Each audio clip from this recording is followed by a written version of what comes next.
Welcome to the Big Leg Podcast, episode 3. I said episode 3 last time, but we're gonna forget whatever I said the last couple episodes. Welcome to the Big Leg Podcast, everybody. The show for people who like that's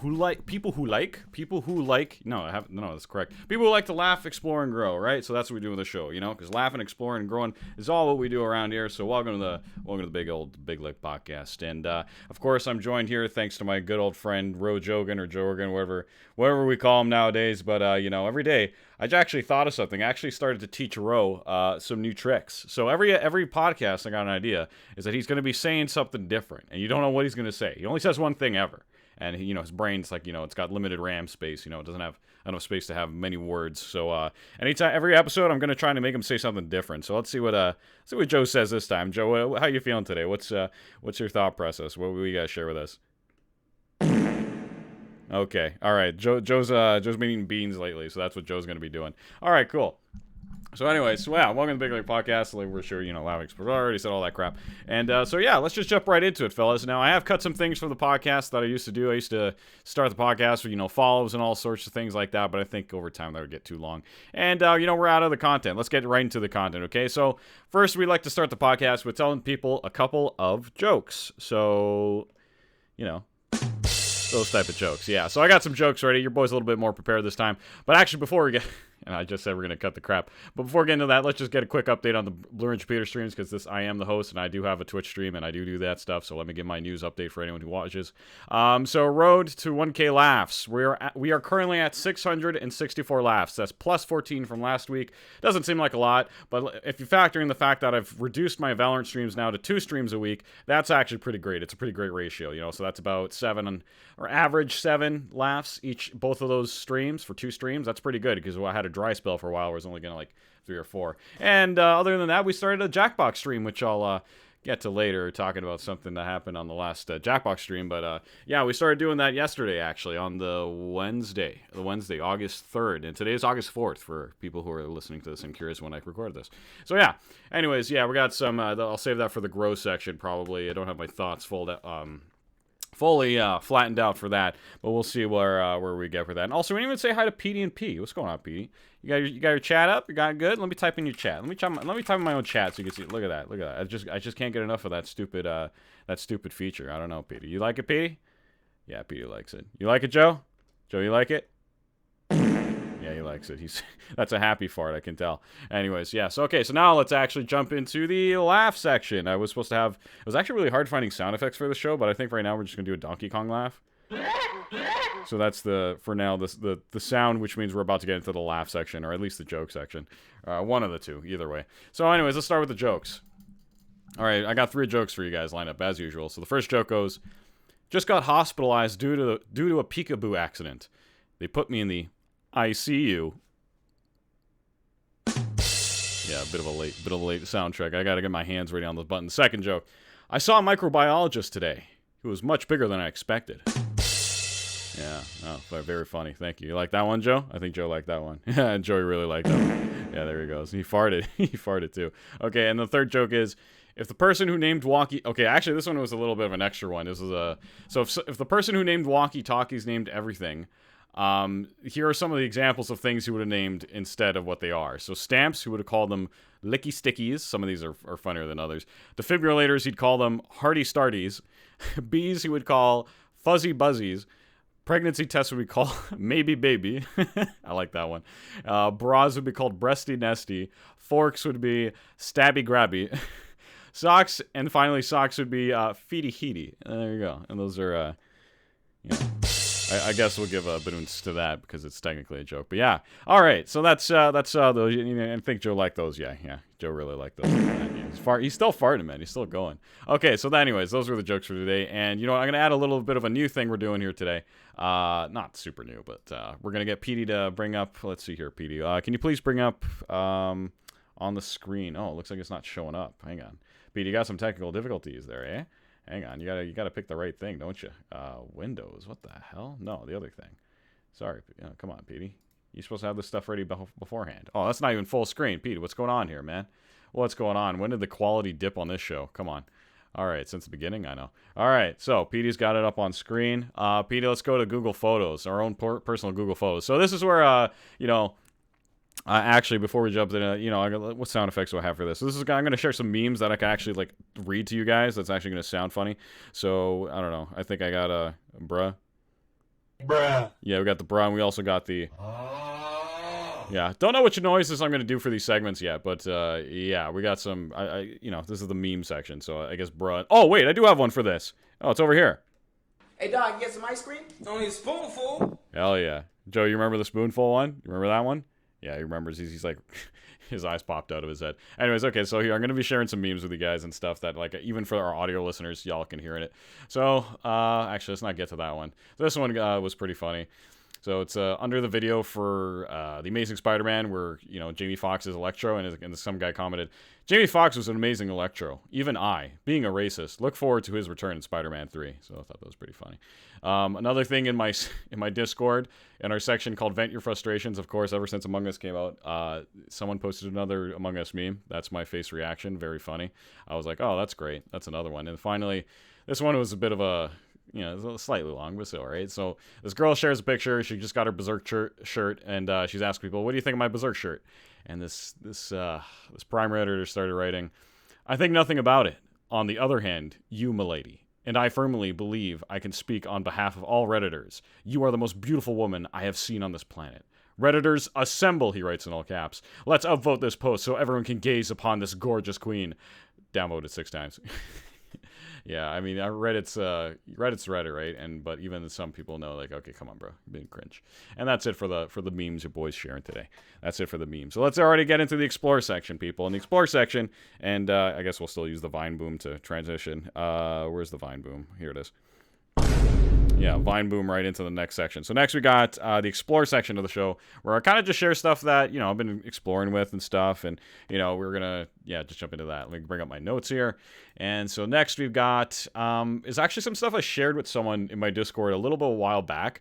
Let's see here. So this was actually, I'm trying to get my notes here to fit on screen with like a bunch of stuff. This is the first time I'm using a notes app on my computer. I think it's the only time I'm ever going to justify needing a third monitor. It's kind of crazy, fam. It's kind of crazy, dude. It's kind of crazy. Okay, so anyways, let's get that going. So, yeah, so in my Discord, we were talking about stuff and, like, fashion and stuff, and then I ended up bringing up the fact they brought up keychains, and I was like, oh, I was actually looking into keychains on Etsy. And so if anyone's never been on Etsy, it's basically homemade goods by people, and they can sell it and all that stuff. So I ended up sharing some stuff. Let's see here. Copy the link, partner. Let's copy this here link. I hate the app I'm using to write all my notes, though, because it takes forever to share stuff. So I was, so while Petey gets some things set up on the screen there, it's going to just show you some stuff. He's actually going to get a few tabs open in the meantime. But these are basically things that, like, I thought would be pretty great keychains, because, I don't know how many of you drive out there. I imagine my viewer base is mostly teenage base, so some might be driving yet and all that crap. But basically what I'm trying to get at is that even when you get, like, your first car or something, right, you want to make it kind of feel special or whatever, and you kind of want to, you get your keys eventually, and it's like, okay, so how am I going to, like, show my personality with my car and stuff? So you get a keychain, right, if you care about that shit. A lot of people couldn't care less. They don't even think twice. But you always see those people who have, like, 20 freaking pairs of keys on their freaking keychain, and it just drives me mad when I see that. Well, not mad, but, it's just like, how do you find your keys with all those dingle-dangles friggin' blocking you and also filling up your pocket unnecessarily? It just bothers me, Joe. I mean, like, have you ever seen anything as crazy as that, Joe? Well, Joe's got big eyes, so I think he farted again. Thanks, Joe. Thanks for that. I appreciate when you fart like that, Joe, mid-sentence. Thanks. Anyways. So yeah, I think PDC says he's got it up on screen. So yeah, so some of the things I thought were pretty cool is I don't know, I got into boba tea like within the last year or something like that. So you got like these cool little bubble tea keychains. I thought they were really cool. And they're only like what, $11.25 Canadian, 10% off. And yeah, I love the fact that they actually like the tapioca balls in there move around. If you're not someone who likes boba tea, you should give it a try. It's honestly super tasty and awesome. It's basically like eating gummy bears out of a drink, and the gummy bears take the flavor of whatever your drink is. Tapioca balls don't really, they have a taste, but you can't really taste how they taste because they're drowning in like all these other drinks and stuff. So it's a totally different experience. Yeah, so you haven't tried boba tea, try it. My personal favorite is mango milk tea. And yeah, That's how we go. And I've tried this one place near my house named what the hell is it called? It's called Craft. It's called Craft Bubble Tea, and they're one of the only places that will freaking give you like Nutella bubble tea, Nutella mousse bubble tea, or even like creme brulee, but like I don't know why, but like all these other brands like, you know, Cocoa Fresh and freaking what's it called? There's Cocoa Fresh, that's also good because they actually give you a lot of tapioca balls when you order. Some places skimp on that shit. Chat Time's pretty good. They're okay if I can't find anything else. But I haven't tried any other place. I heard Golden Bubbles is another good brand in Canada, Ontario at least. That's pretty good. And yeah, that's about it. Okay, so let's see here. Also, I see some people joining on the stream. Welcome to the stream, everybody. And someone has asked me to say my catchphrase mid-podcast. Oh, that's my that's my podcast. So yeah, guys, everybody, no, that's my catchphrase in case anyone didn't know that. It's burp fart moan. So eventually, if I sell merch, I'm gonna have a shirt that just says burp fart moan in Japanese or something. All right, that's the thing, right? All streamers just do like Japanese things, and that's like what they do, right? I mean, Joe, like I don't know. No, I'm not gonna ask you a question. You're just gonna fart in my face, aren't you? Okay, you farted across the room anyway. Nice, Joe. Nice. Okay, Speedy, you got some more stuff to show us? So yeah, so these are some more keychains I was looking at. So I found this whole like category of like you can get video game cartridges as keychains, and I thought this was awesome, man. Like first I thought Nintendo 64, I would get Donkey Kong 64. That's my favorite game on the Nintendo 64. And I know a lot of people say that game sucks because there's way too much collecting in that, but I don't know. I like the art style. The music's Grant Kirkhope, the guy who did also Banjo-Kazooie and all that. He's a great composer for video games, as people know nowadays. And so yeah, and if you actually go into these suggested stuff, you could find all sorts of things. Like you can find a freaking Nintendo Switch. A freaking Nintendo Switch keychain. I wouldn't get that because it's a little kiddie for me. I'm a little old. I'm too old for this stuff. Okay, I'm kind of a connoisseur of older things. But no, the further you go down, you could get into Wii games, Xbox 360 games, and then I believe if you just go here, yeah, you just select which video game you want, and you need to get sent to you basically. Oh, this guy even has an option for keychain or magnet. That's awesome. So whatever era you grew up in, you can basically just get whatever you want from there, right? So I liked in the Xbox 360 days, I saw some guy shop. For some reason, he closed it down. I don't know why, but there's other people selling Xbox 360 cases on this on Etsy, so that's a thing. And yeah, so whatever console you're into, they even have Nintendo Switch games, DS games, whatever. There's definitely somebody on Etsy giving you a copy of your favorite game growing up or whatever you're into right now as a keychain. So that's a good idea. Other than that, let's close some of those tabs. I believe we have too many tabs there. And yeah, we already got to the end of this one. And then this one was actually pretty creative and cool. How much does it cost? 40. Okay. This is like above $45 Canadian. That's quite a bit. But so yeah, no, this is pretty cool because you can have different sets of keys, maybe different people in the house. You place this on the wall, right? And then you just take your keys with you. I see this guy also has other variation. Oh no, that's on the back of him. I thought that was like some other product, but that's pretty nice. I actually didn't even know he had these on the back to keep make them soft and nice. And oh, that's how they fit in too. And so as you can see, they have the things for the holes. You can mount them on the wall.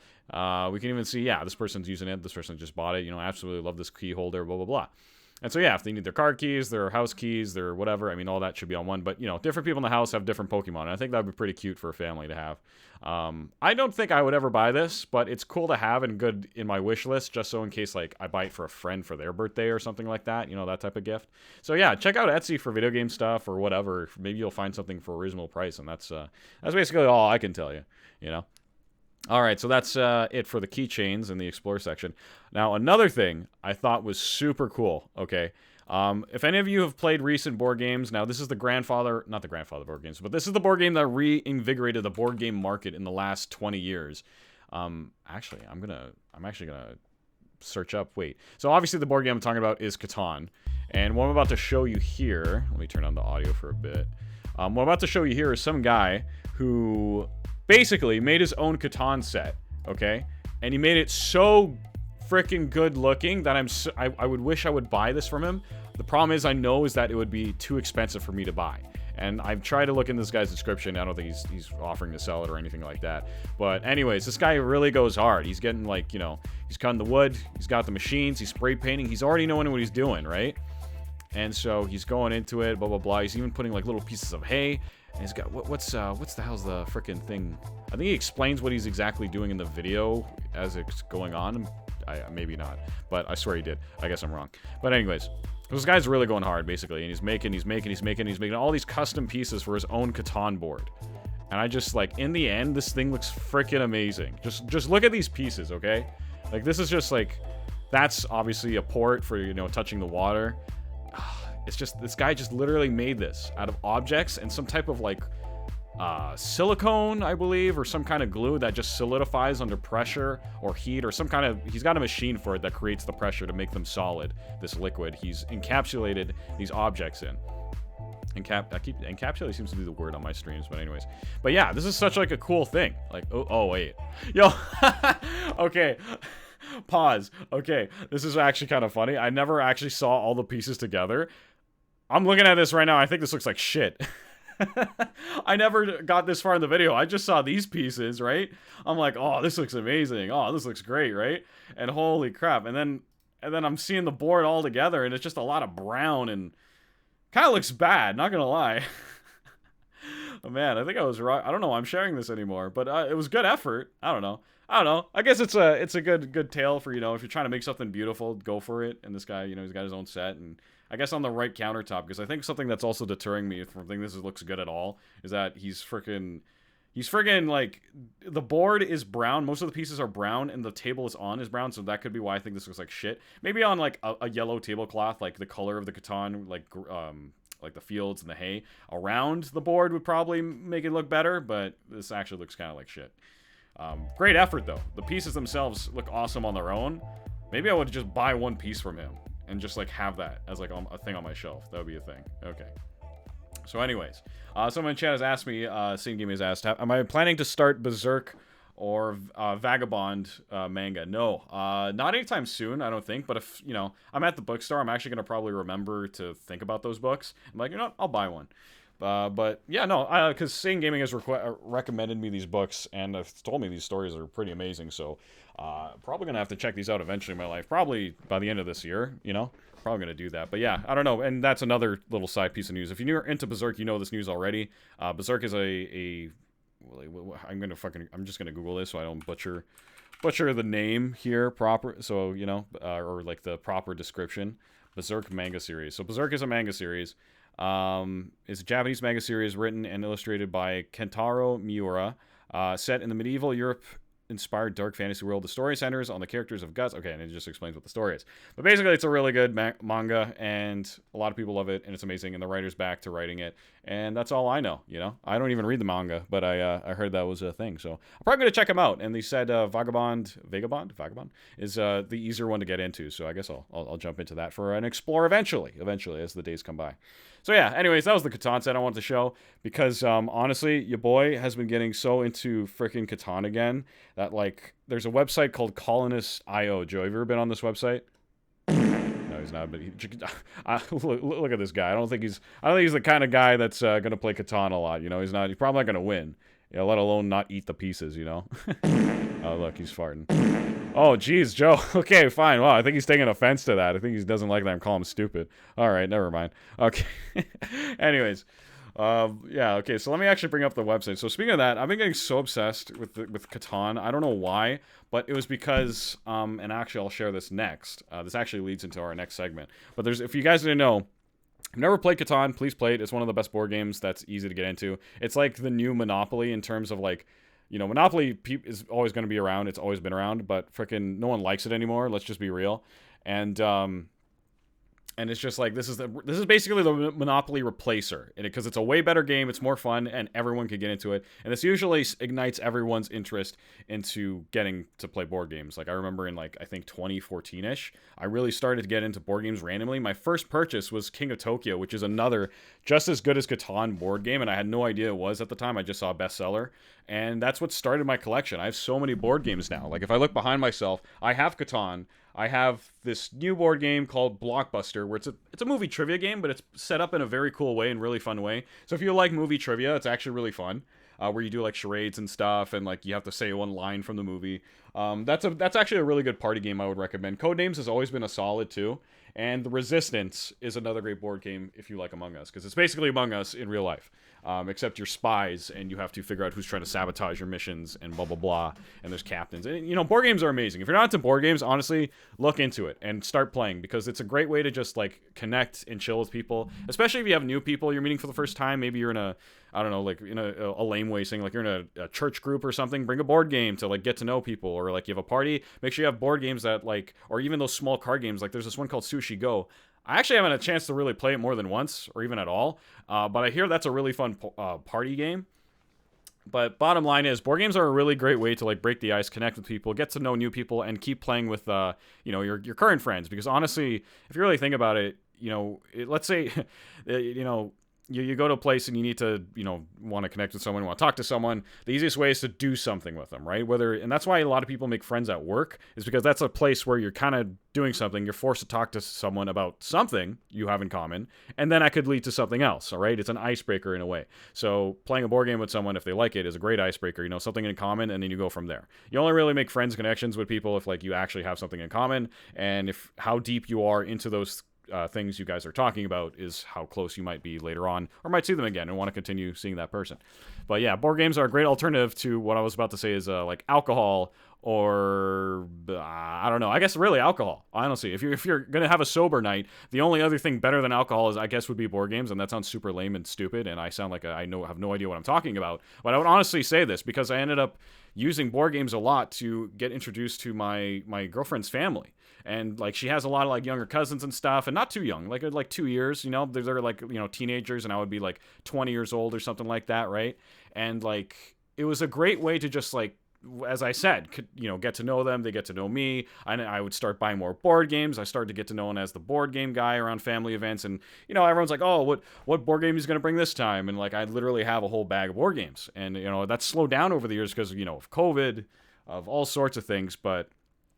Bottom line is that board games are great, and you should get into them. And that is why I'm showing you this website, Colonist.io. This is a completely free website. I could literally just start a game right now, and people will just jump into this. Now, I'm going to cancel the game. I'm not actually going to play this right now, but just for the show. Game is already set up. I just hit create a game. I set to very fast because people are looking for that sometimes, where they just want a game to go by fast. And look, somebody dinged into the lobby. You could wait for 2 more people, or you can add a bot and play against bots. And now I'm going to close the lobby. All these people are going to be annoyed, and ha ha ha, very funny. Okay. Those guys are probably really annoyed by that I just did that. But anyways. So yeah, Colonist.io, go check it out. And you can sign with Google so it keeps track of your stats and all that. And I've played my first ranked game today, and I've played over... Joe. Road joking. I've played over 20 hours in the last 3 days of Catan, okay? Colonist.io. I got so obsessed because because of our creator spotlight I'm going to introduce in a moment. I was on YouTube, right? I guess I should switch over to this segue of the show. Petey, can you please bring up a guy named, what is his name? Delightful? Yeah, Delightful. Please search up Delightful in the thing. Okay, it's Delighted? Delighted Catan, I think his name is. Yeah, so this guy's videos started popping up in my YouTube feed. I literally don't know why, but one of his videos, I think it was like one of these with the emojis and stuff, and it's like, the most devastating cutoff Catan tournament, or he was mad, I cut off a Catan online champion. And so I ended up being recommended to this guy's channel, and he's actually like, This is me. And you could think like, oh, Catan, who gives a fuck about Catan? This guy's not even like a big subscriber, a big channel or anything. But look at his this video that he made last year. It's got over 1 million views, and it kind of shows that like a lot of people know Catan, and so they clicked on this video. And I think why this video is successful is really honestly, this guy tells a really good story about how he, he's really good at Catan. He went to this New York championship, basically, and he's playing against these people. And he basically tells the story about, I played in USA's hardest Catan tournament. Really? Not really. All right. Sorry. That sounded really mean. I didn't mean to be mean.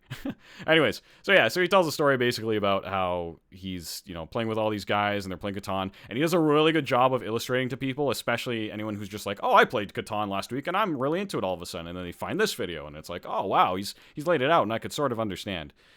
Jeez, man, Catan's just one of those games where you think it's like, oh, yeah, I understand it's complex, but it can't be that complex, right? And it kind of isn't still, but to a degree, it's a lot of, like, risk and reward and knowing what strategy to go for and what...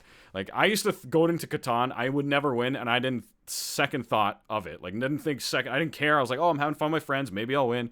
But, like, now that I'm trying, it pisses me off how bad at Catan I was for the first freaking, like, 10, 15 hours. I might still be bad, but I know for sure, after watching, like, a bunch of, like, creators and stuff on YouTube...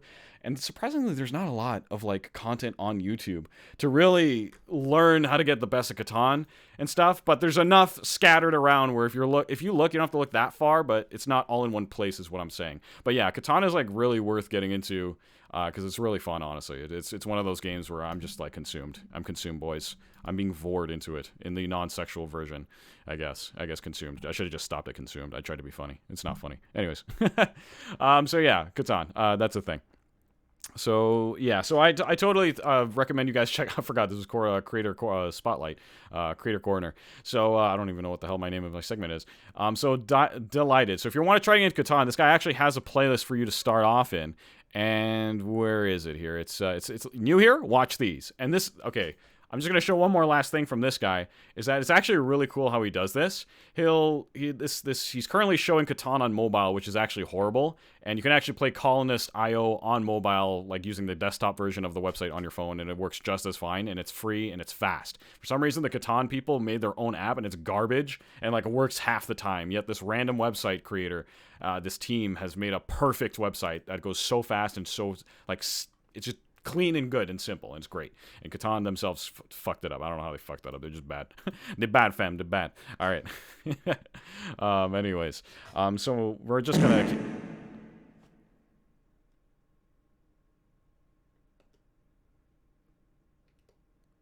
Joe, why did you fart? I was mid-sentence, bro. Why'd you fart? Okay, Joe. All right. Anyways, what was I saying? You totally distracted me with that. Okay. Sorry, Road Jogan's been farting all day. That's the only word he knows today. He's just his fart sound. Yeah, so yeah, no, he goes through this video, and basically what he does, if you want to try and start getting good at Catan, is basically watch these first beginner videos he has, because he'll literally be like, okay, your first position, you get to put your first house, and where would you put it? And so pause the video and tell me why you would put it somewhere. And if you have no idea where the fuck to put anything and you don't know anything about the game, you just kind of let the video play. But if you know quite a bit about the game and you're trying to get better, you understand the base stuff. So you're trying to be like, okay, well, I'll pick maybe this because it's got 3 of the resources for the stone and hay strategy that works pretty well. But then he'd be like, oh no, you shouldn't maybe put there because actually no, it's not that good of a spot because of these points that add up aren't that good, and so on and so forth. Basically, he goes through the video and it'll keep being like, oh, pause the video. If you were player 2, what would you do? If you were player 3, where would you put it? And like, this is a great like starter video for a player to start thinking about what is important at the start of a game and how actually easier than you think it is to predict where your enemy is going to place their spots, because it's a logic of resources.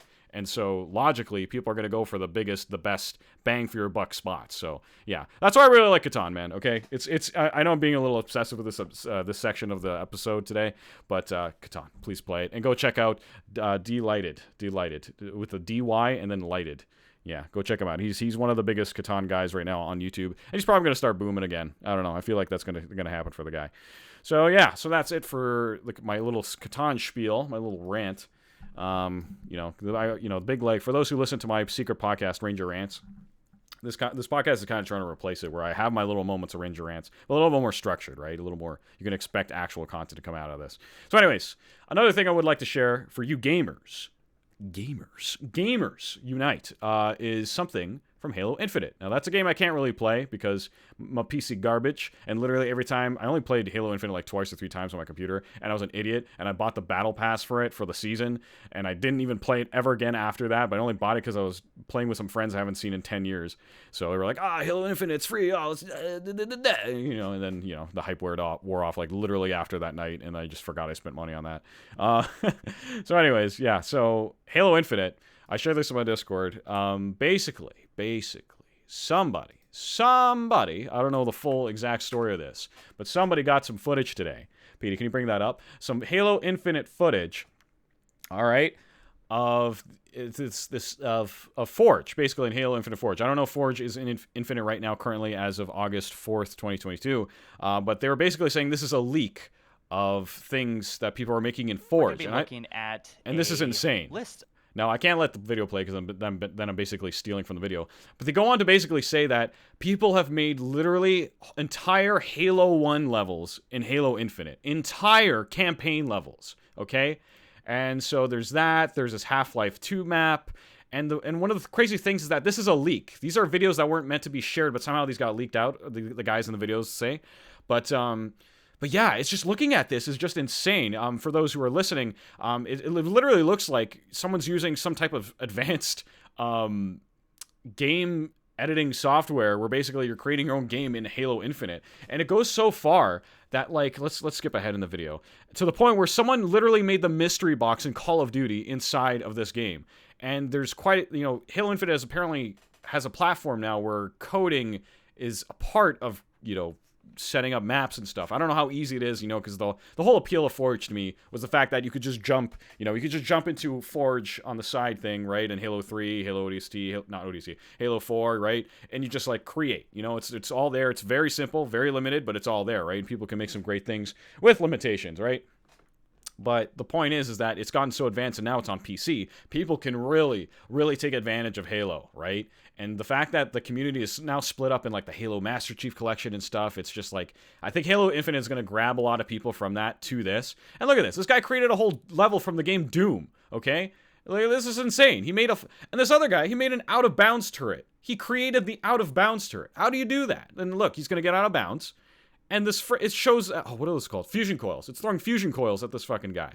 Like, this is insane, you know? They did a little glimpse of the software they're using. I want to say that's Nuke, but I'm probably wrong. Nuke is probably some VFX thing. But it looks like the way that Nuke is a VFX program, it looks like, you know, it's they're nodes. This is a node system of how to connect information and stuff. So, anyways. So, yeah, someone made a fantasy map with a giant grunt, and he's got a sword. Someone made, like, you know, just like in Destiny where you could like spawn your vehicle, you could do this now in Halo Infinite with the right coding in this map. This guy's like, it's insane. It's absolutely insane. Peter, it's insane. I don't know. Okay, I just can't speak enough for this. So if you want to go check this out, I'm gonna actually leave this in the chat here. You guys listening in bubble on YouTube can't. Actually, no, I should not link the freaking PD. Can we please link the actual video? Thank you. I know it's in my Discord, but whoever's in the Twitch chat can check it out. Here it is, that video for you. Okay. And so, yeah, awesome, crazy stuff. So let's see what's next in the explore section we got today. Other than that, we kind of got in the book review section. I try to keep things like, you know, what's new music, what's new books your boys got. I haven't really been reading a lot or listening to a lot of books on Audible or anything like that. But a book I'd like to mention at least, or bring to Ro Jogan's attention, because you know, with what he's eating today, I think he's gonna enjoy. Oh, okay, I think he's heard of this book. You know, he farted. Okay, he's smiling and he farted. So I think he knows what this book is. It's called The Dorito Effect. And let me just bring this up on screen. Petey, can you please bring up the Dorito Effect, please, on the screen there, please? Thank you, Petey. Okay, so the Dorito Effect, just to get the author's name and all that stuff. So it is The Dorito Effect, The Surprisingly New Truth About Food and Flavor by Mark Schatzker? Oh my god, I just went to the bathroom and just had a Mark Schatzker. Sorry, I couldn't help myself. But anyways, this is a great book I've been listening to on Audible and all that stuff. And, you know, I've listened to the first third of the book, and the essential idea is that why it's called the Dorito Effect is that our food, and like from our chicken to our crops to our tomatoes, like 2 points he makes is that one of them is that chicken literally does not taste the same it did like 100 years ago or whatever, or tomatoes, like we literally made the original tomato go extinct for it's like what it tasted like, because we've tried to make so many like mass-produced tomatoes, right? So what happened, as an example, was that, you know, to help against world hunger, they tried to make tomato vines and genetically alter them so that they would produce more tomatoes. Like, I think they were saying how one tomato vine, you know, even growing it to its best ability, you probably get like 1 or 2 tomatoes per branch or something like that, right? And nowadays it could go up to like 5 or 6, you know? And so to do that, what they had to do is that they had to replace elements within the you know, genetic structure of the tomato plant and the seed and stuff. And so they had to pump it with, I forgot what it was, but it's a common thing. It's like fat or carb. I think it's carbs. I think they replaced it with like more carbs so it'd have more energy to produce more. But in that, it lost a lot of its nutrients and blah, blah, blah. And eventually, yeah, so doing this type of thing to fight world hunger, yes, it's good on one hand. But on the other hand, we lose the flavor. And what happens in a world when you use flavor, in a world where we have the Dorito, which controls flavor in a way, right? It's kind of a crazy thing. Because sorry. I thought someone was talking to me. I don't know. Anyways, so a crazy thing is that why it's called the Dorito Effect in the first place is that if you think of a Dorito, what is a Dorito? It's a potato. They chopped it up. They fried it up or whatever, however you make a normal Dorito, and then they add flavoring. So, but the question is, how do you make the flavoring? It's like, that's the point of the book, is that because we've reduced the taste of all our food and we've mass produced it, we can now implement whatever taste we want back into the fruit or the vegetable. Like, another little side fact is that, like, all the fruits and vegetables we eat today are way less nutritious than it was 100 years ago for our grandparents. Like, way less nutritious. Like, one strawberry back then is the equivalent of like 4 or 5 strawberries now to get the same amount of nutrition. That's how screwed up it's been, right? So, but the thing is that the fact that now that we have labs, we have professions, we have all sorts of things and institutions and people who are creating flavors, literally able to create any flavor you want and put it on a potato chip. What makes you think they're not doing that to, like, you know, tomatoes or chicken or blah, blah, blah, or whatever? Now, they're not necessarily doing that to all the tomatoes right now, for all we know. But basically, is what I'm saying is that, like, we're living in a world that flavor is an option now. It's not tied to whatever you're growing, right? And that kind of, like, the ramifications of that, I don't know. I haven't read most of the book yet. The second third and the last third of the book, right? I've only read the first third, but that is basically a very interesting thing to check out. So go check out the Dorito Effect. It has been pretty cool in that sense. You know, I think Ro is definitely gonna check that one out. Ro, wow, I'm actually surprised, Ro. You're kind of quiet. Oh, never mind. He farted. Okay. Not today, but he was quiet for a moment, okay? So, yeah, go check out The Dorito Effect. It is an awesome book. PD will link this into the Twitch chat also. He'll link that, you know, The Dorito Effect, blah, blah, blah. All right, so, and I think the last thing on my, well, not on my Explore list, and then we'll get on to the section called People Also Ask on Google. Actually, while we're doing this, guys, if you want, put a question in the Twitch chat, what you guys want me to ask Google, so we can find some new stuff to learn and all that stuff.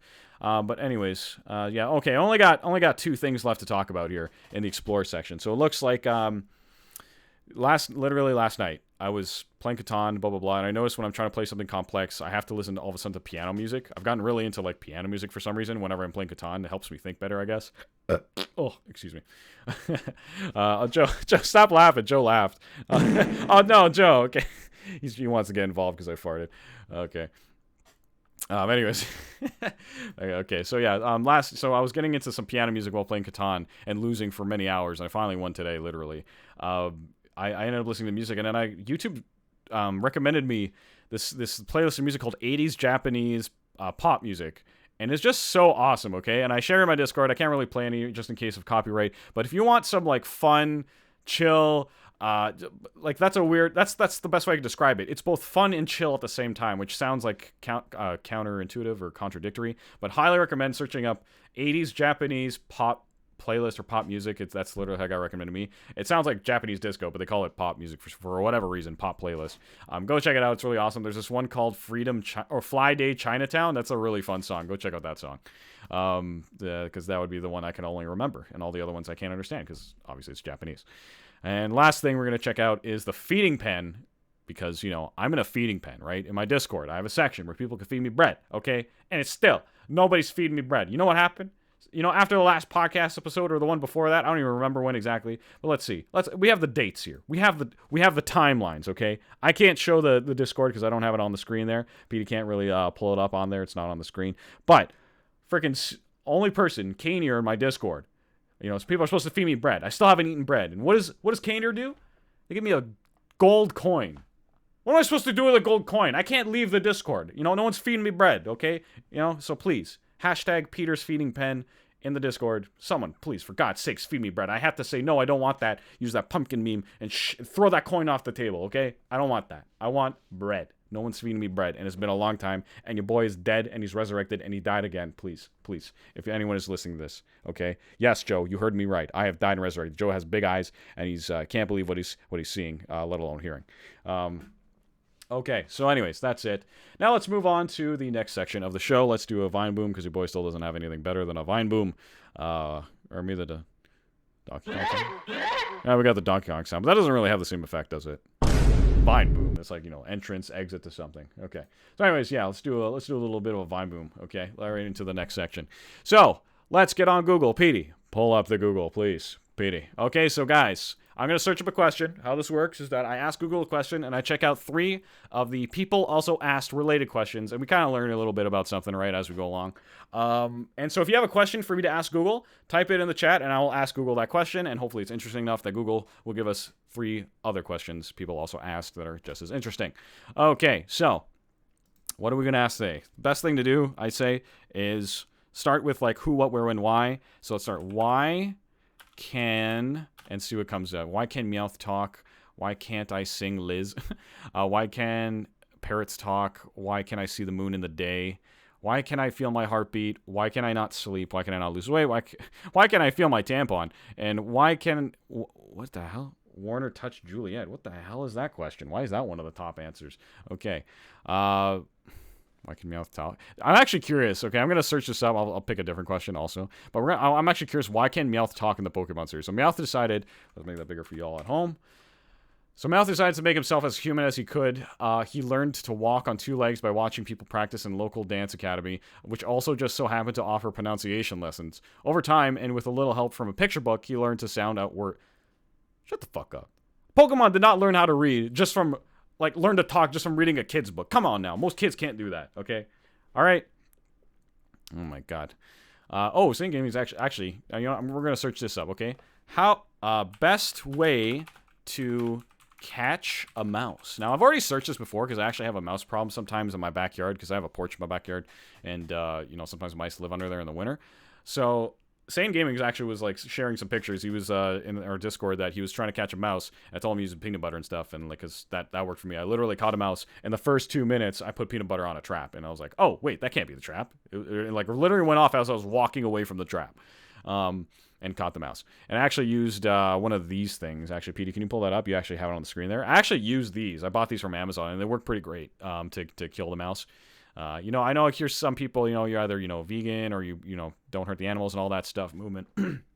But, you know, I say, you know, life's a cycle. You know, sometimes you got to get rid of some things. You know, there's a lot of mice in the world, blah, blah, blah. And I know all these words sound very inhumane, like, you know, every mouse counts. Or, okay, I'm just they're mice, okay? We're humans, they're mice. We kill mice, okay? It's a thing people do sometimes. I shouldn't have to apologize for that. Anyways. Yeah, so in the picture they show cheese, but I put peanut butter and it worked freaking wonders. But I'm curious, and what if the answers change at all? And I actually killed a mouse recently by accident. I left the bucket outside, and literally I look in the bucket, and it's been out for like I think a month. The bucket was out there, and I wasn't even trying to catch a mouse, but I looked in the bucket and a little mouse got in it. Because the walls are so smooth, the mouse couldn't get out, and so it just, you know, sat there and died. A little sad in that way, but you know, it's a circle of life, Joe. It's the circle of life. Joe likes the song. He knows it's Lion King at least. He's not that stupid. Okay. Okay, so anyways, yeah, let's read up. So I'm going to ask for Google. So yeah, what is the best way to catch a mouse? Balance the roll... Wait, what the fuck? Balance the roll on and half off of a table of a counter with a... What is it talking about? What the hell does that even mean? But this is... Balance the... What roll? What is it talking about? I have to click the article to find out, and I'm not doing that. Hell no. Okay, how to catch a mouse quickly? Catch mice without a mouse trap. Oh, see? This guy's literally got a peanut butter in his hand and a bucket. So... So, okay. Oh, wow, he actually caught a mouse already. Look at that. Oh, look at that. Okay, yeah, because what happens is, like, yeah, they'll climb up the bucket, and they'll try to get the stuff on the... Oh, actually, I haven't seen this one. Yeah, so this guy basically has a bucket, and he smeared peanut butter on the inside of it around the rim to where I think the mice think they could sort of reach down and grab it, but then they slip and fall in there, right? And so, and it looks like he's got, like, some nuts or seeds on there, too, I guess. But, yeah, then the mouse gets stuck in there, they can't climb out, and then, you know, starvation, dead, you know, that type of thing.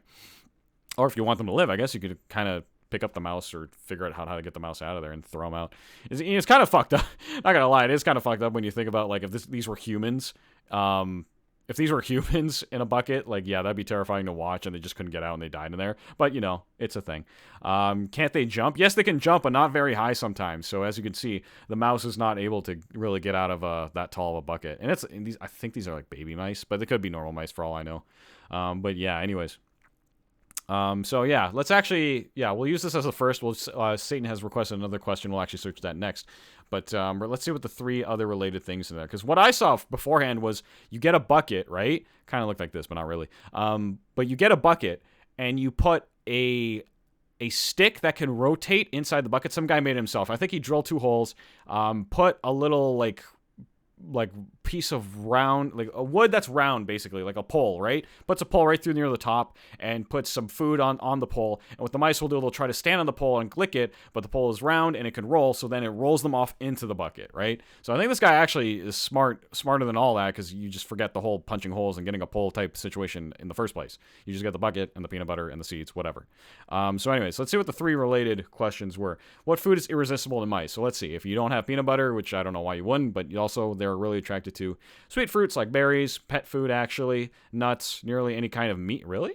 There any kind of meat, you say? You know, so I could throw them a $70 New York steak. Nice. Okay, grains and seeds, plants, and dinner leftovers. Okay, so it literally that list is kind of useless. It's saying basically anything, you know. Come on now. Okay, what is the best bait to catch a mouse? Sweet or fatty foods are favorites of these rodents. So peanut butter, soft cheese, or wet cat food often work well. That's the answer I was looking for, okay? So peanut butter, soft cheese, or wet cat food. Not a hard cheese. Don't want to get the, you know, that, I forget all the names of all the hard cheeses, so I'm useless now. Okay. Do they like hot dog? You can Google that in your own time, friend. We're about people also ask, or else the show's going to get too long. Does one mouse mean an infestation? I'm actually curious about that. Does one mouse mean an infestation? Answer, one mouse is not considered an infestation per se. However, one mouse will almost always lead to an infestation if control methods are not put in place. Okay, so it could be a sign, but it's like a, I want to say 50-50 based on what I just said, but I would say it's like a 30% chance you have an infestation if you see one mouse, right? That type of thing. Where do mice hide during the day? They prefer living in cool, dark places during the day. Most common areas they like to hide are between walls, pantries, cupboards, basically anywhere you can think of. You know where a mouse would probably hide. And let's look at one more. Let's choose carefully, people. People also asked, how do you draw a mouse out of hiding? Why do I have a mice in a house all of a sudden? Do mice learn to avoid traps? Will mice go away on their own? What is the mouse's favorite food? How many mice are typically in a house? Is it possible to just have one mouse? How many mice do I have if I see one? Yeah, okay, these are kind of getting repetitive. What time do mice come out at night? And what does having mice mean? Does having mice mean your house is dirty? Do most houses have mice? Okay. I'm picking between what time to come out at night or... Oh, actually, do mice learn to avoid traps? Let's read this. Even when food is found, mice do not stop being cautious. They are on high alert as they feed. This allows some mice to avoid snap traps that they try to get them to in the middle of their meal. Okay. So mice are, I guess, probably are getting a little bit smarter, but most of the time, if they're young enough, they're not going to really know. And, you know, oh, do mice warn other mice? Okay, this will be the last one I look at. Mice are really smart and intelligent creatures. You should not be fooled by their size and look because they are quick at detecting danger and avoiding it. They're also known to warn other mice about danger so that it can be safe. So how they warn them, I don't know, but at least you know if one mouse learns how to beat your trap, you might get the problem with the rest. You might like being like, you know, hey, yo, read this ebook I just made about how to avoid that trap over there in the corner in that kitchen. You know? So anyways, okay, so that's the mice thing. Let's see. Satan Gaming has asked another question in the chat to search. Why do they call it an oven when you in the cold food? Okay, that wasn't a question. That's a joke. Everyone knows that joke. Okay. But okay, let's just search a random one. Why do China want... Oh, I thought this said, why do China want Taiwan? I was like, no, why does China want Taiwan? Why do dogs eat... Yeah, why do dogs eat grass? Why is that a thing? Dogs need roughage in their diets, and grass is a good food source for fiber, I guess. But can they just sense that? A lack of roughage affects the dog's ability to digest food and pass stool. So grass may actually help their bodily functions run more smoothly. Oh, okay. So grass is good? Or I wonder for cats, because I know my girlfriend's cat eats grass sometimes, or tries to. Is grass good for cats? It is. Grass benefits even well-fed cats. Grass provides roughage that aids digestion and elimination. Cats that eat grass routinely may have more regular okay, you know that word. Fewer hairballs and less What? Is grass harmful to cats? Not only is there no evidence to suggest that grass will harm your cat, but many experts theorize munching on these long green blades can be beneficial for your cat. What the fuck? Okay, because I always see them because they'll have their cat on a leash and they'll sit in the backyard, right? And like they'll tug at the cat if they're trying to eat grass. Yeah, grass is apparently good for cats. Holy crap. Can cats eat grass daily? Is that okay? Is it safe against grass? We need in moderation. Okay, only in moderation. Treated with a pest because grass does get treated with pesticides, herbicides, all sorts of things. The cat eats the grass a lot. It could get stuck inside their nasal chambers and cause them to sneeze. Oh, that's not that bad. It's like, would you rather have better digestion, but that small chance you might get a cold? Like, come on now. Okay, why do cats like to eat grass? Do indoor cats eat grass? How much grass should a cat eat? Wow, there's a lot of. Does grass give them diarrhea? What kind of grass can cats eat? Okay, well, I think that's basically, we've gotten most of what we can out of this thing, and it can't make them sick necessarily. Okay, so we kind of learned some stuff. We learned quite a few things. I think those successful people ask. Okay, do they like hot dog? Why do you want to know? Okay, fine. Okay, okay, P, can you bring it up one more time? Do cats like hot dogs? Please, or do mice like hot dogs? Do cats like hot dogs? Plus, the excess sodium can dehydrate your cat and even make it sick. Finally, the preservatives and chemicals found in hot dogs are toxic to your cat. Just one more reason why hot dogs aren't good for food to feed your furry loved one, and I imagine not to yourself. So wait, do mice love hot dogs? I think that was a question he asked. Do mice like hot dogs? Fine, I'll search it. Hot dogs. Small slices of hot dog, cooked or uncooked, are easy to use in a mousetrap. So yes, hot dogs are a good idea. They are rich in protein, have distinctive scent, and can be chopped into any size or shape needed. Oh, okay. So if you happen to have, some hot dogs you want to get rid of, you can use that for your mousetrap. All right. Oh, excuse me. Yeah, I'm getting a little gassy today. All right, let me bring up my, where's my little list here? Let's see. So other than that, yeah, we got through all that. Yes, nice. Awesome. So now we go into the grow section, people. The grow section of today's podcast. We're going to kind of do it off the cuff. There we go. That's the transition sound. We're kind of doing a little bit off the cuff as we've been doing lately, just searching stuff on Reddit, seeing what people ask, and trying to, talk about problems. So this is the grow section. It's all about self-development. And, if we can't solve a problem, at least we're introducing it in the sense that we're learning from being aware of problems that people could have.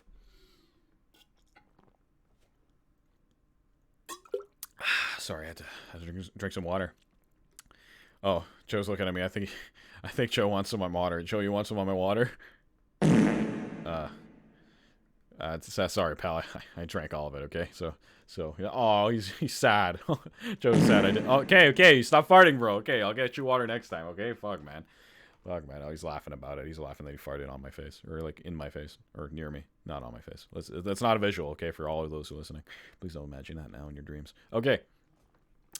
No more water drinking. No more water drinking. It's time to grow, people. It's time to grow. So, yeah, let's just jump into the ask thing. And then, as I said earlier, what happened with the Jackbox streams, I want to take that as an opportunity because something bad happened around my Jackbox stream. So for those who know Twitch and Jackbox, the opportunity there for disaster is immense. So you can imagine what happened. But we'll get into that after we get into this section. So let's go into Reddit. Reddit, my friend. What did the frog say? When he went into the library? Reddit. Actually, yeah, I had to play that sound one more time. Oh, you got it up, Petey? Thanks. Okay, cool. Actually, wait, Petey, I think he's going to go into... Yeah, he's going to go in the Ask Reddit section, I imagine. It's called Ask Reddit, right? Yeah, it's called Ask Reddit. Okay. Damn these ads. Okay. Petey's just getting it up for us, boys, and then we're going to see what we're doing from here. Okay. So let's look at these problems and see if we can help some people. See if we can help some people to solve some problems. Okay, so let's check this out. You're stuck in a room with every person. Oh wait, no, it's supposed to be the advice, isn't it? It's not even that. Okay, no, Petey, you screwed up there, pal. It's got to be the advice. r/advice, isn't it? Maybe you just search it up. Yeah, just search it up, Pete. Okay, he knows. Okay, awesome. Thanks, Petey. Okay, so NP, can't forget P. Petey and P. I want to get sterilized, but my mother is completely against it. Okay, that's a very specific problem. How do I love my dog again after what he did? Ooh, I'm afraid to touch that one, even though we talked about dogs and cats today. I don't know if a female or how my racist parents will react if they find out about my daughter's black boyfriend of 2 months. Okay, what can I do? My girlfriend stalks my Reddit. My brother doesn't want me at my dad's house tomorrow. How do I get my white mom to start seasoning her food?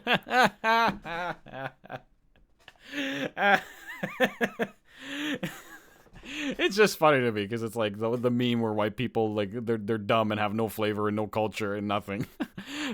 Okay, come on. I gotta read this for a joke. I'm not even gonna help this person. That feels bad, but hang on. Any meal she cooks lacks any seasoning whatsoever. She gets all of her recipes from Pinterest and Facebook. Last night she made chicken with gravy from a jar. Oh, Oh, it's like one of the, I gotta search that up. Petey, can you please search that up? Chicken gravy jar. Oh god, hopefully no porn shows up. Chicken gravy jars. Please do not. Please, let's hope no porn shows up. Chicken gravy jar? No. I'm looking for like a chicken that's in a jar soaking in gravy. A recipe. Oh, recipe. Oh, no, what? Oh, that says pie. I thought that said recipe. Oh, oopsies. Recipe? Gravy, no. Chicken in jar recipe. This sounds ridiculous, but this person's got me curious. What the fuck is this?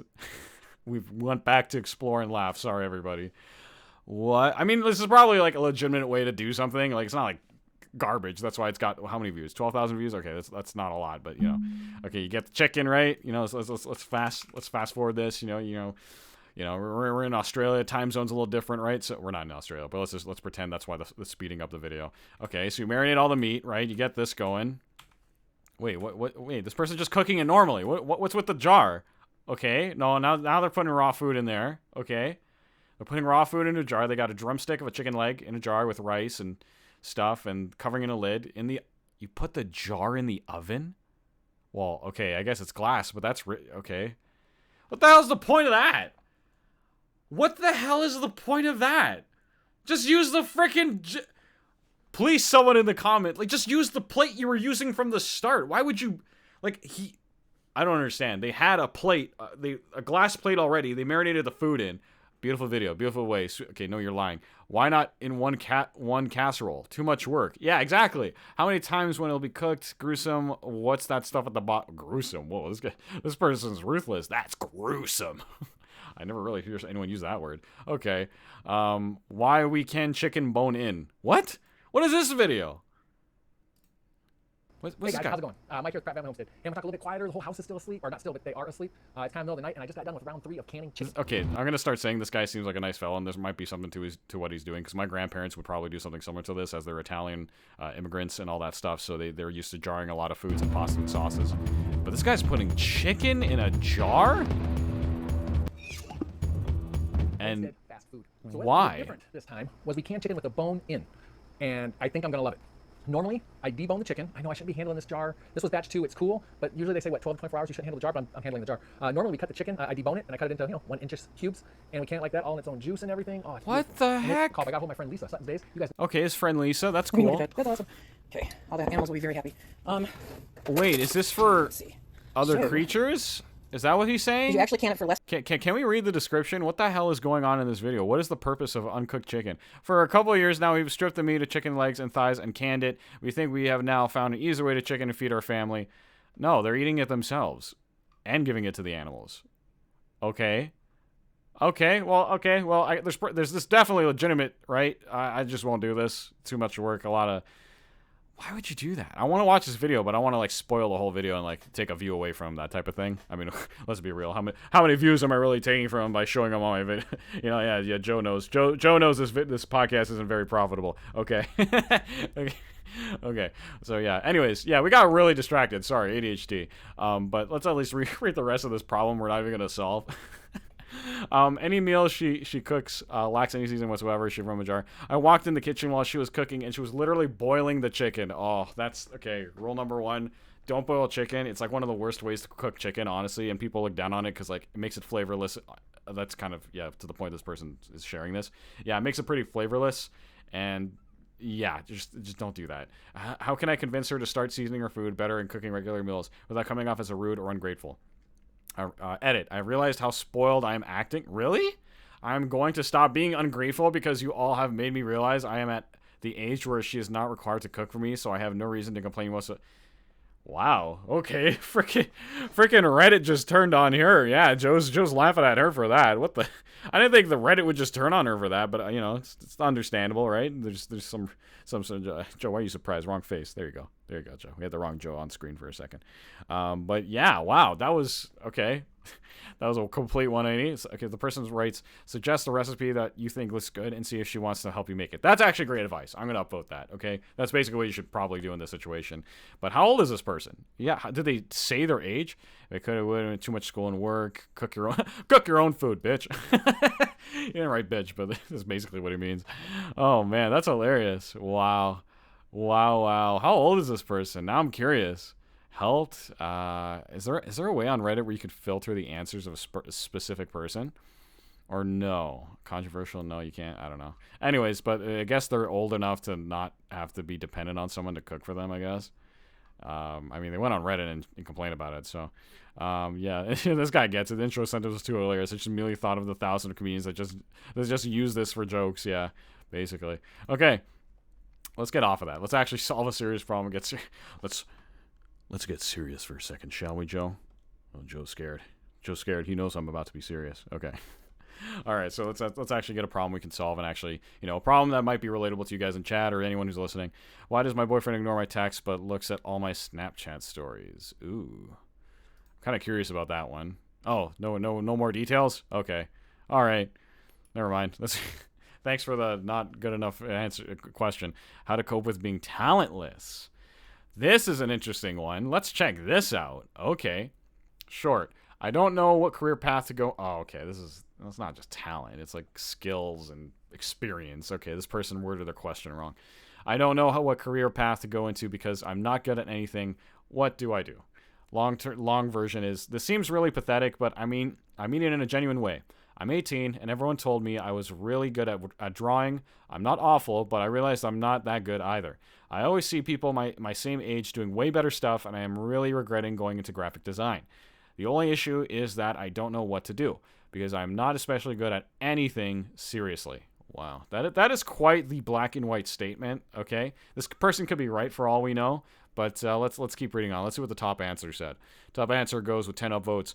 Just go into something you're passionate about, not what you're amazing at, because chances are if you're passionate about something, you're only going to get better at it with time. Almost every time is possible. Best of luck. And OP writes back, wow, I feel dumb because I never thought of that, lol. I just never really felt I was going to get better. Thank you. When I read an answer like that, it makes me think, I think OP was just looking for a little bit of, I could be reading this wrong, but my professional emotional reading opinion based off of just some text on the screen, is that they're kind of looking for some sympathy and someone to lift them up. I mean, that tends to be a thing on Reddit, apparently, right? But no, this guy gave some good advice. Yeah, just like if you don't know where to start, you kind of should just start, like, actually, before you even try to search, where do you start? I think what's best to think about is, right, like this person is comparing themselves to other people. They're in graphic design. They're told a little bit of writing, so that's why they're in the graphic design probably. They're not really happy about it. Questions I would ask, okay, why aren't you happy about it? Is it because you're comparing yourself to other people? Is it because you're probably not going to make a lot of money? Is it because you're do you actually like graphic design and you just don't feel confident enough to pursue it? In which that case, like if your desire is there, like the guy said, the passion, you should keep going because especially when you're comparing yourself to others, that's never fair because everyone is living such different lives than you, such different circumstances, such different problems. It's comparing yourself to anyone in the world is actually extremely useless, and it's just not. It doesn't make sense. It's not fair. Is basically what it is because you all start at a different starting point in the race in different parts of the world in different races. Okay, so to compare yourself to anyone else is usually detrimental and not really useful. You should always aim to be better than yourself you were than the words. Okay, you should always aim to be better than you were yesterday by just a little bit. And with every day in your entire life, let's imagine 40 years goes by, you're going to be an amazing version of yourself. Is where you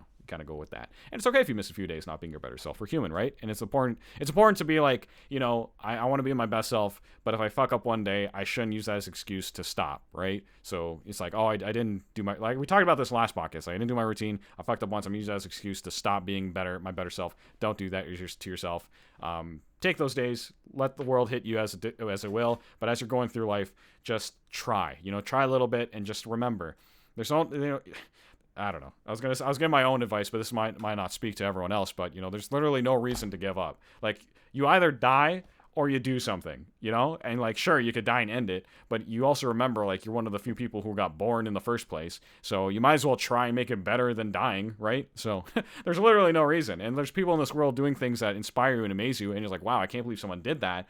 You should take that as like, that person was just some person who was born, and yeah, maybe better circumstances, or maybe same circumstances, or worse, who knows? But the point is, someone in the world did something you resonated with, and so that means it's possible for you, okay?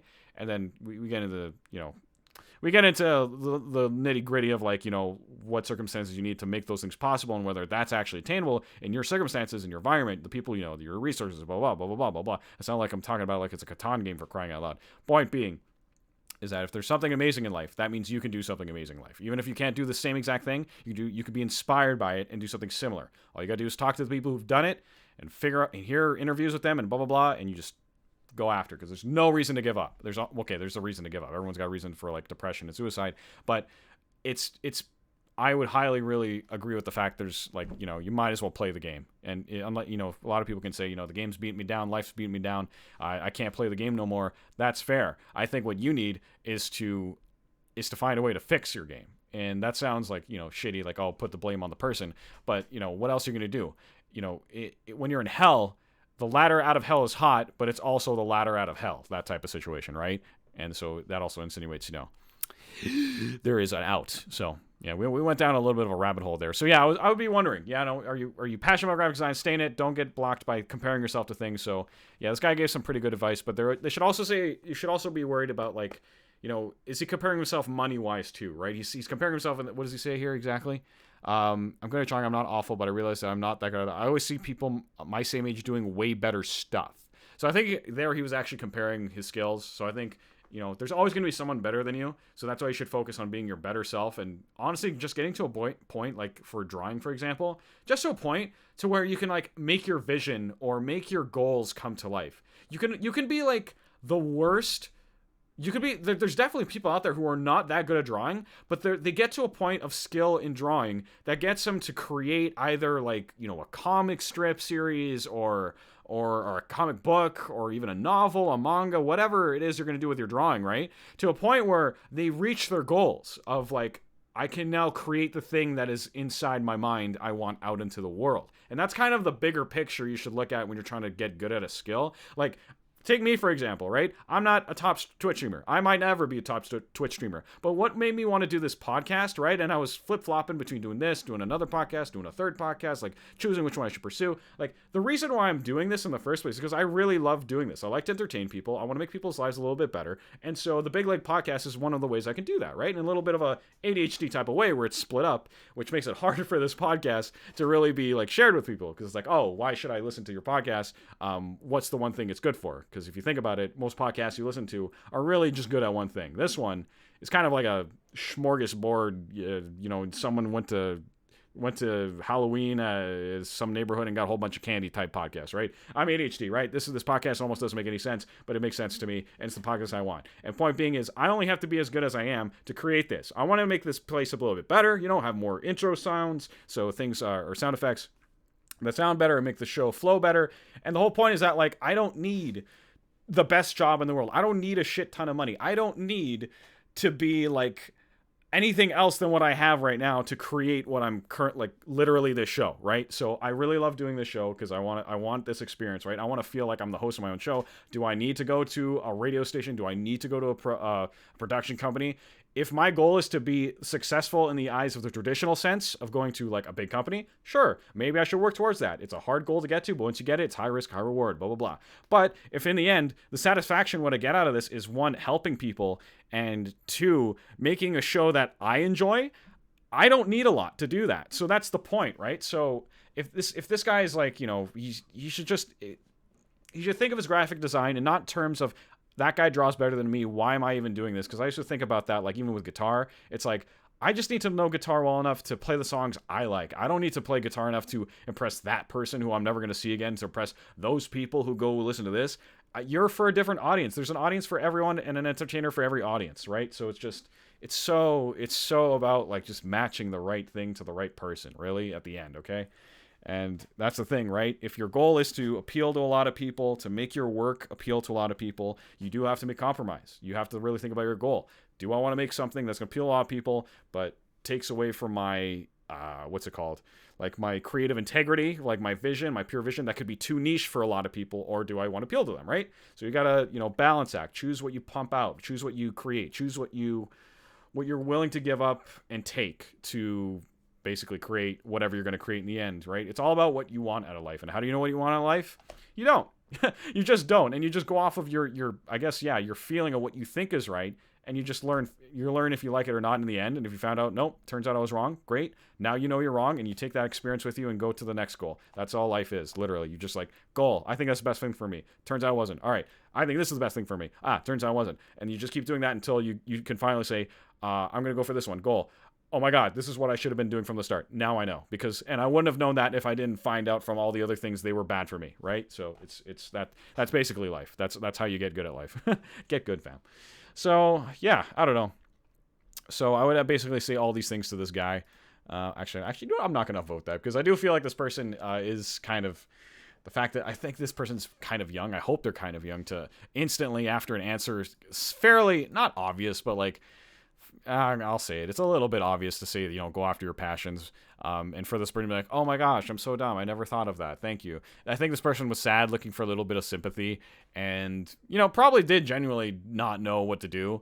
So it's good this person told him. Oh, I don't want to follow that person. Why did I follow that person? Petey. Oh, okay. Sorry. I had this on screen. I was just wiggling the mouse and stuff. So yeah, just saying about this person's advice and, blah, blah, blah. Let's see this other person to give us some advice. It matters less what you're good at and more about what you care about. You can always improve with time if you like what you're doing. Oh, geez, very gassy today. And I only had water. You'll be more motivated, and there will always be someone better than you at everything. Exactly. Just accept it. Learn from them, yeah. And steal like an artist, which is look at someone's great work, wonder why do you think it's great, and try to deconstruct it, right? And then realize what pieces of that deconstruction you like and add it to your work. And that's how you steal like an artist. You're not stealing and taking credit for their work by recopying it. You're taking it apart like a bunch of Lego pieces and be like, ooh, I like that blue Lego. I'm going to put that in my Lego set. That's because like that Lego really resonates with me. I'm going to make my Lego set resonate with other people in the same way. But I'm going to add my twist by combining it with other elements I've seen from other people, and that's it. Because nothing is original and everything is just a compilation of other things. Always remember that. So don't feel guilty you're not original, because the quest for originality is it's such a, what's the word? I don't want to say trap, but I guess that would be a word I would use. It's not necessarily a trap, but it's a red herring, the search for originality, right? And originality just comes from someone making something out of things they like put together. And yes, you could say the concoction and the idea of that is original, but underneath the hood of this tragic car wreck, it's not, when you think about it. Like any band you listen to has been inspired by many other bands. Any artist has been inspired by many other artists, and so on and so forth, right? So the originality is just a combination of things, not put together before. That's what creativity is. Combining things, and originality is combining things that were never put together before. That's all it is. That's why when on YouTube, why people can get such success, because they combine video ideas that were there before and I guess work, right? And they just combine them in a way no one's combined them for, and therefore they're the only ones who have this combination, and people go watch their video. That type of thing, right? Uniqueness. And same thing for business, right? You're not going to, if you're trying to buy something in the world, you're going to buy something that's actually you've never seen before and can give you immense value. But that's another story. Anyways, I think we found a good portion of the grow section with that. And I think I'm going to finally end this. Not the show. The show's not over, guys. Don't worry. And Joe, sorry, I was talking over you a lot. I hope I wasn't filling your brain up with too much. Was I? No, I don't think I was filling his brain up too much. I think he just made more room. He just made more room in his brain to think. Good on you, Joe. Good on you. Okay. Yeah, Joe's happy about it. He's got more room. He's got room. He's smiling. Anyways, okay. So this other thing I want to add is earlier in the podcast I mentioned we did a Jackbox stream yesterday, and for those who there, you know what happened. Basically, we did Jackbox first time in a long time. It was great. It was fun. Blah blah blah. More people started coming in. We actually got like 10 followers out of that stream, which is great, but also not great, because I kind of suspected this. There was about 1 to 4 people who followed all at once, and I imagine they were a group of people, right? Because as soon as they got into the Jackbox games, they all started to make like Hitler jokes and racist jokes and sexist jokes and all sorts of things. Like at first it was like your typical teenager edgy, like, aha, this is he drew like Hitler character, and then he would like name it Mustache Man, right? Stupid shit, like edgy shit like that, like, haha, that's Hitler, that's the joke, ha ha ha, right? And you know, I was a kid once too, right? We always thought like the edgy shit was hilarious, and we like to get reactions of people, blah blah blah. But eventually got to the point where someone was literally, I feel like someone was literally drew the whole George Floyd incident. They drew the picture of the knee on his neck thing, right? And I was like, are you fucking kidding me? And I had to end, luckily we were able to have a long stream, but at that point I had to stop it, and I was a fool, and I didn't have like the censor options Jackbox has now to avoid that shit, but I didn't, I didn't have that ready, so I had to just close the whole thing. And luckily, you know, coincidentally, we were at the end of the stream anyway, so it worked out in a way. But long story short is that I had to eventually ban that one of the people. I don't even know if that was the person who drew that specifically, because I couldn't tell who drew it. I didn't have time to freaking read all of that again and check back on names because the game was going so fast and I closed it already. But anyways, so out of that, I had to ban the guy because then he also tried to type the N-word in a creative way where Twitch wouldn't detect it. So I had to ban that guy, and like, I'm not so happy about the other people who joined, but it's whatever. It's a thing, right? So anyways, my point being why I'm sharing this in the first place is that it's just like anyone who's doing edgy jokes, you know, again, like I said, I've been there. You should honestly try to avoid doing it, because the whole reason you do edgy jokes in the first place is like you're trying to connect with people. I made this point before, but you're just trying to connect with people when you tell a joke, because if you laugh with someone, you made a human being, what's it called? What's the word I'm looking for? Not innocently, genuinely resonate with you by making them laugh, right? That's the point. That's why we tell jokes, right? That's why people laugh, and like that's why we like telling jokes, because it's like a collective experience between people when you both laugh about something. So when you tell an edgy joke, right, as a teenager, it's the first time you're hearing about it, you think it's hilarious, like, haha, Hitler joke or something. That sounded funny in itself, a haha, Hitler joke. But then when you get into, like, you know, the racist jokes and stuff like that, it's just like, there's such low-hanging fruit that it's just not worth it in terms of even comedy. Let's move aside all the political stuff about it, right? Let's just talk about the fact that, like, you're just using jokes that there's just so, it's not creative is what it is. I mean, it's creative enough to work. That's why it's called a joke in the first place. But it's just like disappointing because, like, I try to get into the mind of a kid or let's God forbid an adult that sticks to that mentality that, like, I want to go on Twitch and join a Jackbox stream with my friends and we're going to tell racist jokes and ruin the day for everyone because it's funny to us. And, like, I've seen and known people who do that in my life and they've stopped eventually, thankfully. But, like, it's just like, I get it. I get why you do that because you're connecting with your friends over the misery of others. I understand that's how you're getting your fix of human connection and enjoyment. It's sadistic and wrong, right? I get that, but it's just like that doesn't last. Is what my mind goes to with people like that. You know, it's just like, if imagine you really was like the stereotypical on 4chan being racist on the political section or stuff. But and I'll make a side note, if you do have some racist beliefs and stuff, as long as you're not hurting people with those racist beliefs and blah blah blah, live your life. You know, don't intrude on others who you don't want to hang out with. That's fine, because, you know, the difference, I would prefer the racist who tells me he's racist and lives on his own and doesn't want to bother anyone, right, and does his own thing, than the racist who comes at other people saying racist things, right? I would prefer the first one over the latter. Because because at the end of the day, we all have different views to the point where some views can get racist. So that's why I'm saying that in the first place. I'm not advocating for racism or any of that stuff. I'm just saying, as long as someone's not hurting other people with their views, that's what I care about. And doing that, and I gave a warning in the stream, please don't do anything too edgy, and they did. And they ended up crossing the line, and I had to stand my ground and ban that guy. And I probably banned the wrong guy, who knows, but the point was made. Anyways, but it's like, yeah, I can only imagine being that person where you're just like, is it out of, like why you would tell those constantly, or in the first place, it's like, are you trying to get back at the idea that you can't fit in with people who laugh over, like, because the polarizing communities are always like 4chan or Redditors, you know, the Redditors are the completely lame kids, and the 4chaners are the outside of society, underground underdogs, right? That's how these two communities are both seen. It's like, it's like if you're telling edgy jokes just so you can feel good about yourself and feel like you belong to a group and feel like you're better than someone else or better than the social norm that's accepted, and like sure that could be driven by you're sick of how your society is run or like how low the standard of comedy is and things, but it just doesn't get you anywhere to be a part of something destructive in that way. Because as you go on in life, right? Like, let's say, like, that's the thing, right? If you don't try to play society's game where you want to build a family, build a community, build friends, maybe go to the church or something and join the group there, or like, you know, or like have kids, right? And send them to school and meet their parents. Like, if you're not trying to build that, or you're against that, or you feel like life is built in a way that you can't achieve that, of course you're going to be spiteful and resentful, and obviously you're going to take great satisfaction in tearing down those ideals and tearing down anyone who's trying to have a quote-unquote normally good time, right, by not telling like racist and blah blah blah jokes. Because what else is there for you if you can't connect with these people, or you feel so different and you're so frustrated that you can't connect with people, that all that's left are these quote-unquote normies, we'll use for as a term.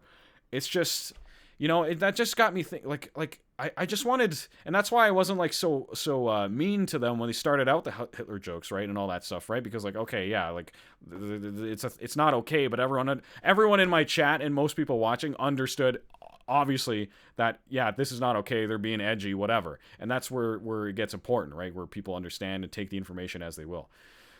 So yeah, all in all is that, well, what I'll take out of this is that it'll seem to it won't be good to go down a route of someone who just tells edgy jokes all the time, blah blah blah, because you're going to find a lot less people you're going to connect with the world, and when you have a lot less people, you're lonely, you're living a lonely life, and loneliness can be just as bad for you as literally cigarettes. Like they've literally done studies where loneliness is just as bad, if not worse, than cigarettes if chronically surrounded by it, like by loneliness in your environment, right?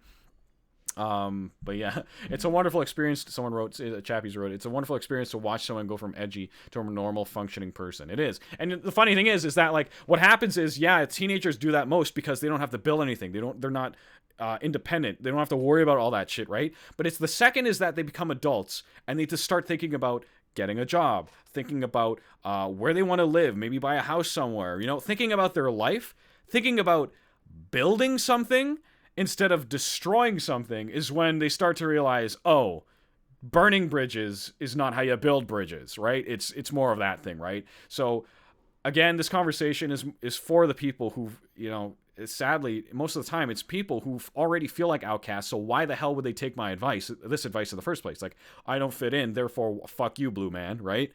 And they'll laugh at me and be like, haha, and they'll still say the N-word at me and like, haha, you're getting so worked up over these words. I'm like, and if they say that to me, I'm like, all right, man, fine, you win, whatever.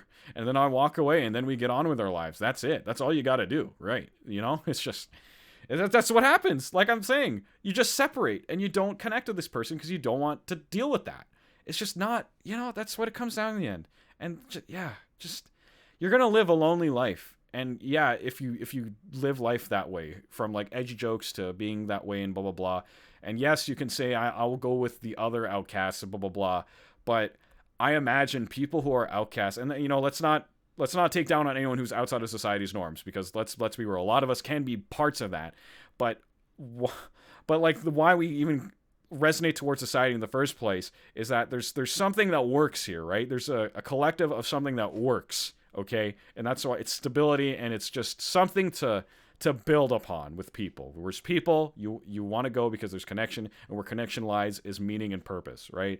If you find that being an outcast in the outer walls, and yes, good communities can come out of outer walls of a normal community towards society's norms, but the point being is, when you go that too far, you then become a wasteland of scavengers. And I mean, yeah, you can build a society like Mad Max, but I guess it's up to you. If that's what you want, that's what you want, but you're going to be separated from other people, right? And if where the big things are happening in Normieville, quote unquote, right? I mean, there's a range of normies, right? I'm a normie to an extent. You're a normie to an extent, but there's levels, right? To the point where we can go on Reddit and find, oh, that guy's a huge normie, right? It's not black and white. It's a gray line that we all, in a spectrum, a spectrum, opening up the door for an autism joke. I get it. Okay. Sorry. I'm a comedian, so I have to really remember, just point that out. I couldn't help think that thought. But anyways, point being is that, yeah, life's lonely if you want to destroy things. If you want to build anything, don't be an asshole. Yeah, and because assholes tend to like other assholes, and they'll enjoy each other's company. But just don't be an asshole. Is the bottom line. It's just not worth it. It's not worth it. If you want anything in life, it's not worth it. Just be in that. That's why it's very shallow. The reason why it's called low hanging fruit is because there's not much substance. Climb higher. Be more creative. People will be happier. People want to spend more time with you. Blah blah blah. Because you provide value in terms of community, comedy, and yeah. It's just better to build than to destroy is the bottom line of that. And with that, everybody, I think that's the end of today's podcast. We went a little bit longer today, but I think it was well worth it. So before we end off, I would like to end on a quote, as I usually do. As usual, if anyone's new in the podcast listening today, I don't imagine I get a lot of new people at the podcast, but that's not the point. The more point being is that this is supposed to be for you guys, the regulars. We talk, we have conversation, we learn about things and all that stuff. And a little bit more Blue Ridge Peter in your day. Same game. Before I go off, let's read some of the chat before we end the stream. I can at least give my chat the decency of that. I mean, I used to be like that. Well, that's the thing, right? We all used to be like that to an extent because we didn't know any better, right? So that's what I mean. Like, if you're an outcast, it's not bad to be an outcast, but understand that could get dangerous is my point of that. Like, I could have been an outcast completely, but I had enough qualities where I didn't have to be separated from the main group. So I'm thankful for that. But to the same effect, it's like, you don't want to be on either side either. You don't want to be a total societal normie, and you don't want to be a total outcast. They could both cause such problems in your life that you need to find, it sounds cheesy, find your own path, right? Combine what works for you to get what you want out of life. That's, yeah. If you remember from Parkosaurus, I used to be like that. I remember from Parkosaurus. Have you seen it, though? Have I seen it, though? I don't know. What do you mean? But I remember I used to play Parkosaurus. Stain Games just saying how I used to play Parkosaurus on stream. Chappie says, my group of people I used to play games with were like that, but I ended up like that because I am an adult. Wait. My group of people I used to play with were like that, but I didn't end up like that because I'm an adult who already knew what to do. Look earlier in chat. Have you seen it, though? Earlier in chat. Okay. Well, that's really good, Chappies. Yeah, because honestly, I think that someone is kind of a thing in, the Western society, the internet age, is that we are all going to be exposed to that. And, like, we're all going to have to, like, at one point decide what we're going to do with that. And we'll learn, right? We see there's a reason we grow out of it because we want to build something. So blah, blah, blah. Have you seen the art in Vagabond? No, I have not seen it. It's very impressive. Okay. Well, maybe we'll check it out next. Fuck it. Let's check it out now. Me and my ADHD might as well check it out now before we forget it. Petey, can you pull up Vagabond, the manga? Thank you, Petey. Okay. Vagabond art. Oh, wow. I did not expect that.